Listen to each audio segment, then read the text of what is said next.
જય સ્વામિનારાયણ. વિદ્યાર્થી મિત્રો, આજે આપણે ધોરણ 11 કોમર્સ જેમાં BAમાં પાઠ 10મો આંતરરાષ્ટ્રીય વેપાર અને એની અંદર આપણે આયાત વિધિ વિશે આપણે ચર્ચા કરીશું. આયાત વિધિ આપણે જાણીએ છીએ કે વિદેશ વેપારના બે ભાગ છે, જેમાં એક આયાત વેપાર છે અને બીજો છે નિકાસ વેપાર છે. હવે અત્યારે આપણે આયાત વિધિનો વેપાર જે છે, આયાત વેપાર કરીએ છીએ તો એમાં કઈ પ્રોસેસ કરવી પડે, આયાત વેપાર કેવી રીતે થાય, એના પગથિયા અથવા તો તેના તબક્કા છે એ આ વિધિમાં જોવાના છે. બીજી વાત કે ક્યારેક તમને આવો પ્રશ્ન પૂછાય, મોટો પ્રશ્ન, કે આયાત વિધિ સમજાવો, તો એ સમજાવવામાં આપણે જે કંઈ મુદ્દા છે એ મુદ્દાને તમારે ક્રમશઃ લખવા પડે. પહેલો મુદ્દાને ત્રીજો લખો અને ત્રીજાને પહેલો લખો, એ આમાં કરી શકાય નહીં. વિધિ શબ્દ આવે, ધ્યાન રાખજો. તબક્કા પૂછે તો આપણે એને ક્રમશઃ જ લખવા પડે. જો આપણે અહીં આગળ વિધિમાં આડાવડા કરીએ તો મેળ આવે નહીં. લગ્નમાં પહેલાં ગણેશ સ્થાપન જ થાય, પહેલાં હસ્તમેળાપ ગોઠવીને પછી ગણેશ સ્થાપન કરીએ, ચાલે? ના ચાલે. તો આમાં પણ એવું છે કે આપણે તબક્કાવાર જે પ્રમાણે એની ક્રમશઃ જે મુદ્દા છે એ પ્રમાણે જ આપણે કામ કરવાનું છે. તો જોઈએ, વિધિની અંદર પહેલો જ મુદ્દો છે આયાત પરવાનો મેળવવો. આપણે આયાત વેપાર કરવો હોય તો સૌ પ્રથમ પહેલો મુદ્દો આયાત પરવાનો મેળવવો પડે. પરવાનો એટલે શું ભાઈ? તો કે પરવાનાને આપણે બીજા શબ્દમાં કહેવાય લાયસન્સ, બરાબર? એને બીજી રીતે કહીએ તો મંજૂરી. તો આપણે સરકારના જે કંઈ અધિકારી છે, જે કંઈ કચેરીએ જે કામ થાય છે ત્યાંથી આપણે મંજૂરી મેળવવી પડે આયાત વેપારની, બરાબર?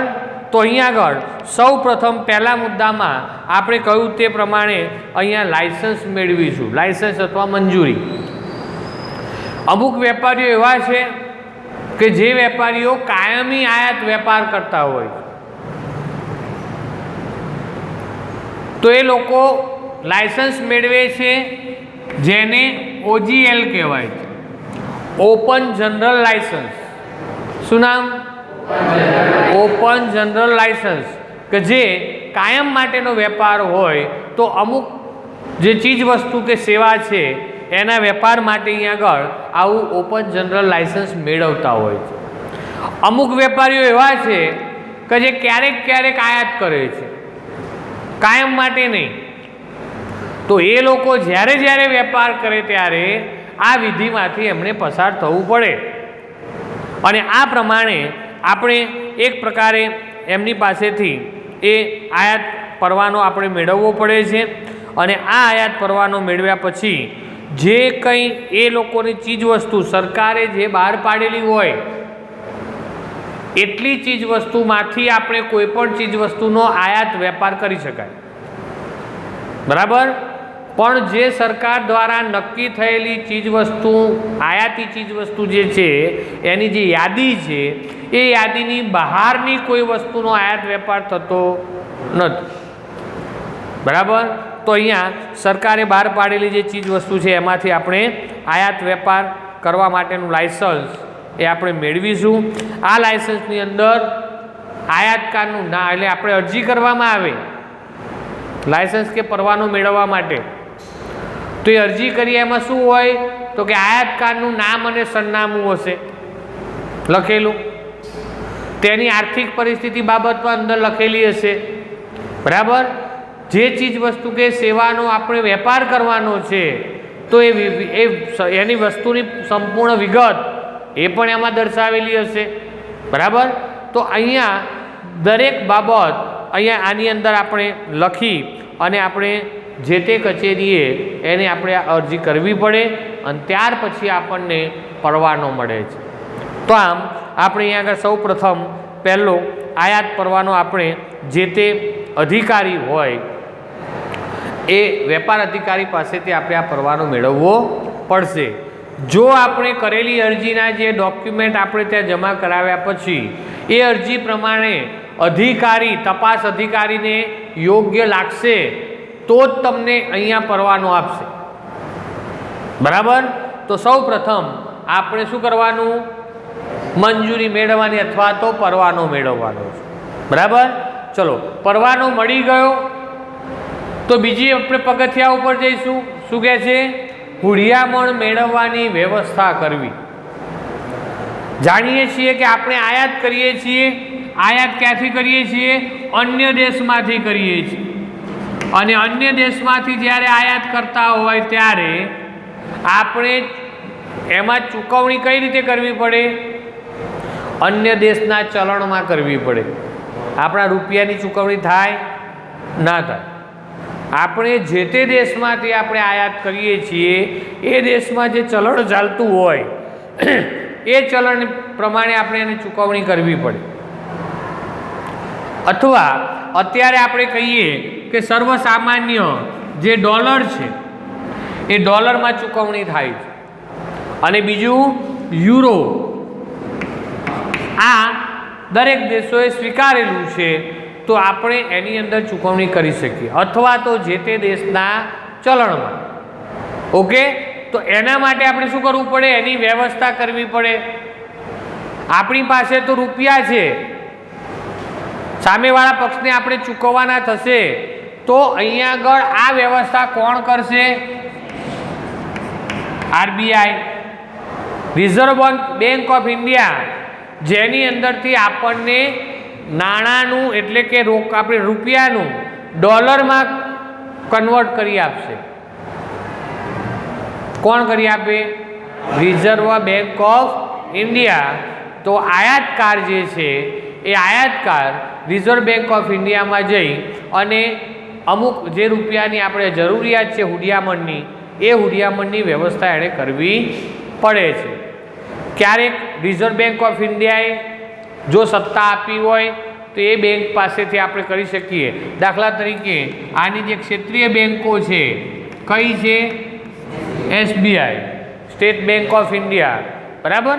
ક્યારેક અમુક વખતે એવું આ કાર્ય એ અમુક જ શાખાઓને આપેલું હોય છે. બને ત્યાં સુધી વધારે પડતું હુડિયામણ એ આરબીઆઈ દ્વારા નિયંત્રિત હોય છે અને એ લોકો આપણને અહીંયા જે કંઈ ચલણમાં આપણે એ કરવું હોય, કન્વર્ટ કરવા હોય તો એ આપણને કરી આપશે. બરાબર. તો અહીંયા આપણે જઈ અને ત્યાં આગળ આપણે ત્યાંથી આપણે એટલી રોકડ અથવા તો રૂપિયા ભરી અને આપણે આપણા ખાતામાં એટલા ડોલર મેળવવા પડે. તો અહીંયા આપણે ત્યાંથી હુડિયામણની વ્યવસ્થા કરવામાં આવે. હુડિયામણની વ્યવસ્થા થઈ જાય, સમજો, ત્યાર પછી આપણે શું કરવાનું? ઓર્ડર મૂકવો. ઓર્ડરને બીજા શબ્દમાં વર્દી કહેવાય. શું કહેવાય? વરદી. આ શબ્દ યાદ રાખજો. ક્યારેક તમને પૂછે કે ચાલુ આ તો આપણે ભણ્યા જ નથી, એવું ના થાય. વર્દી મૂકવી અથવા ઓર્ડર મૂકવો બે સમાનાર્થી છે. તો અહીંયા ઓર્ડર મૂકવાની વાત છે કે આપણી પાસે હુડિયામણ પૂરેપૂરી આપણા ખાતામાં વ્યવસ્થા થઈ જાય પછી જ આપણે શું કરીશું? જે તે દેશના નિકાસકાર પાસે આપણો ઓર્ડર મૂકીશું. આ ઓર્ડર કે વર્દી મૂકવામાં આવે કે આપણે જે ચીજ વસ્તુ કે સેવાનો વેપાર કરવાનો છે એ પ્રમાણે અહીંયા આગળ આપણે એને ઓર્ડર આપીશું.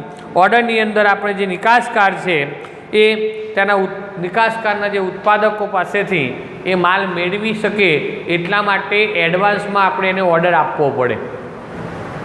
તો અહીંયા આપણે એ જે કંઈ ઓર્ડર છે એ ઓર્ડર આપ્યા પછી તેની અંદર નક્કી થયેલી કેટલીક શરતો હોય છે.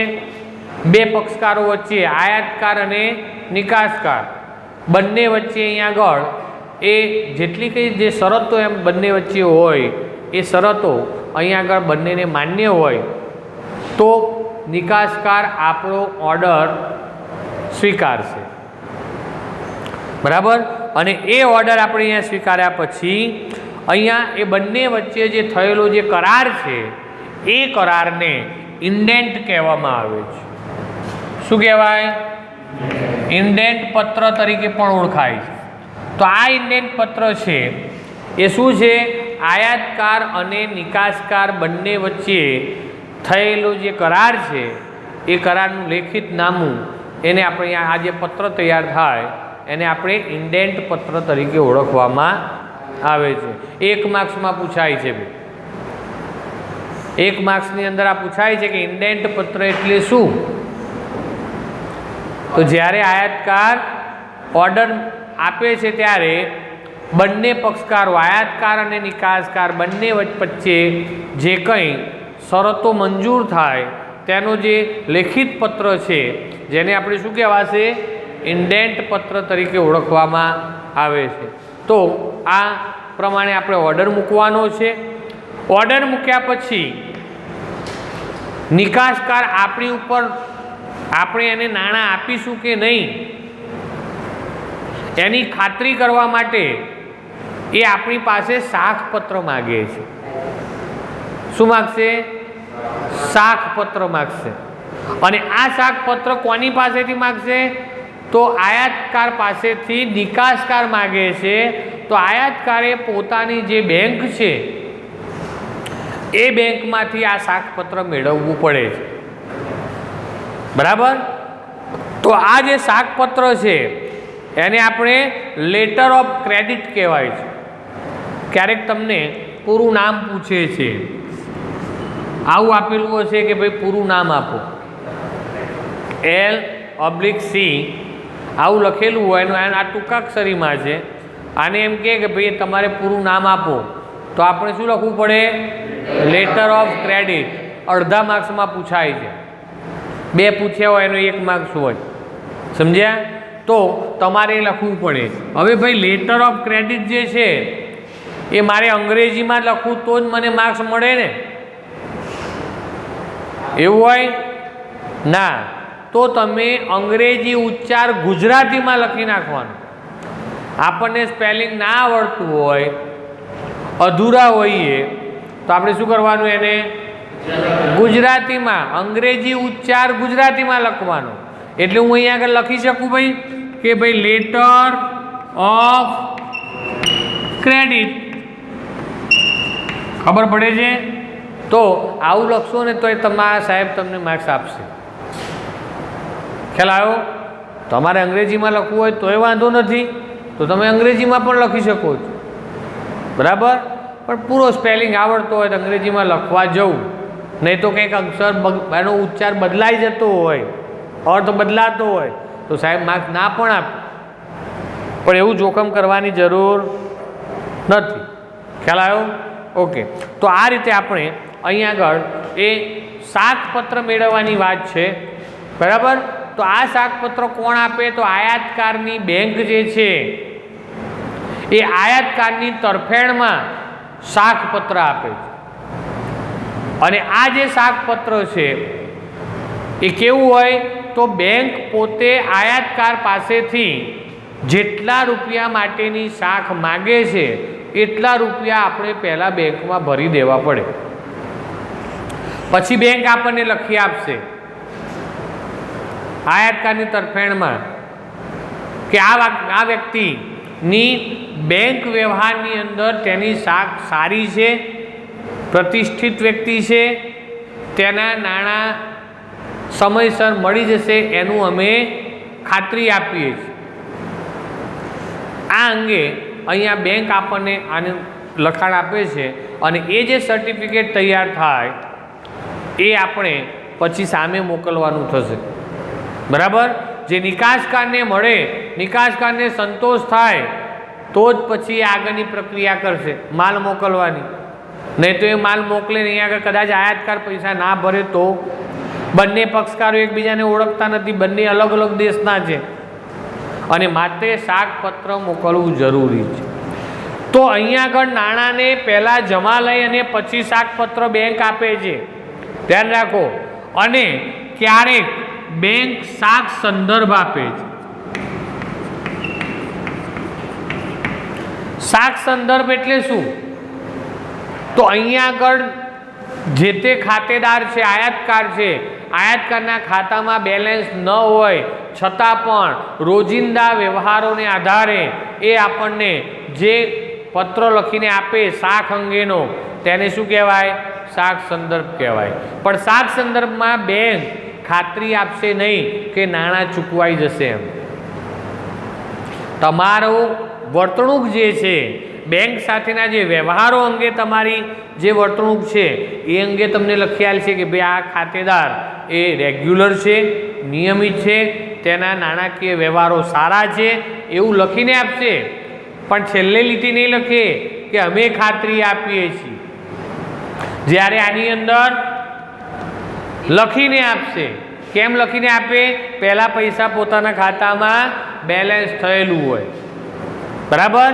તો આપણે જે હુંડિયામણની વ્યવસ્થા કરી હશે એ આપણા ખાતામાં જમા હશે અને માટે આપણને શું આપે છે? શાકપત્ર આપે છે. તો આ શાકપત્ર આપણે સામેવાળા પક્ષકારને એટલે કે નિકાસકારને મોકલવું પડે. નિકાસકારને યોગ્ય લાગે, તેને સંતોષ થાય તો પછી આગળનું પગલું. બરાબર? તો અહીંયા આગળ આપણે આ શાકપત્ર પછી દસ્તાવેજો મેળવવાની વાત આવે છે. તો દસ્તાવેજોમાં આપણે કહ્યું તેમ કે નિકાસકાર માલની જે નિકાસ અંગેની જે જરૂરી બધી જ પ્રકારના દસ્તાવેજો એ મેળવે છે. તો આપણે અહીંયા આગળ આ બધા જે જરૂરી દસ્તાવેજો છે એ બેંક મારફતે અહીંયા આગળ આપણે મોકલી આપવામાં આવતા હોય છે અને એ પ્રમાણે અહીંયા જ્યારે આપણે આ દસ્તાવેજો પૂરેપૂરા દસ્તાવેજો એટલે બિલ ઓફ લેડિંગ, જે કંઈ આપણા બંને વચ્ચેના જે બિલ છે એ આયાતકારે અહીંયા આગળ મેળવવા પડે. તો આ કોણ મોકલે? નિકાસકાર આયાતકારને દસ્તાવેજો મોકલશે. કારણ કે આપણી પાસે દસ્તાવેજ ન હોય ત્યાં સુધી આપણે માલને બંદરેથી છોડાવી શકતા નથી. આપણી પાસે આધાર તો હોવો જોઈએ ને, બરાબર? તો જ તમે છોડાવી શકો. તો એટલા માટે નિકાસકાર આ બધા દસ્તાવેજો તૈયાર કરશે અને એણે ત્યાંથી જે બિલ બનાવેલું હોય, જેને બિલ ઓફ લેડિંગ કહેવાય, અને એ બિલ ઓફ લેડિંગ અને અન્ય બીજા દસ્તાવેજો નિકાસકાર પોતાની બેંક મારફતે આયાતકારની બેંકને મોકલી આપે છે. બરાબર? તો અહીંયા આગળ બે પ્રક્રિયા બે રીત છે. ક્યારેક માલ અહીંયા આગળ આપણે કહ્યું રવાના થયા હોય અને સાથે આપણને બિલ ઓફ લેડિંગ મોકલવામાં આવે, અને ક્યારેક અહીંયા આગળ આપણે પહેલેથી એક આગળ મોકલી દેવામાં આવે. બરાબર? તો અહીંયા બેંક મારફતે આ મોકલી શકે છે, અથવા તો તમે ડાયરેક્ટ ગમે ત્યારે પણ એ મોકલી શકો છો. એટલે કે બેંક મારફતે આપણે કાગળ ના મોકલવા હોય તો અન્ય રીતે આપણે મોકલી શકીએ. બરાબર? તો ટૂંકમાં અહીંયા આગળ આયાતકારને કાગળ પહોંચતા થવા જોઈએ. તો એ દસ્તાવેજો અહીંયા આગળ આયાતકાર મેળવે છે અને એ મેળવ્યા પછી જ અહીંયા જે કંઈ પ્રકારે આપણે જે માલની નાણાંની જે ચૂકવણી છે એ ચૂકવણી અહીંયા આગળ પૂરી થતી હોય છે. ચલો, તો હવે આપણે ઓર્ડર પ્રાપ્તિ, માલનો ઓર્ડર મેળવવો, એ માલના ઓર્ડર મેળવવાની જે આગળની પ્રક્રિયા છે એ હવે પછી આગળના વિડીયોમાં આપણે જોઈશું.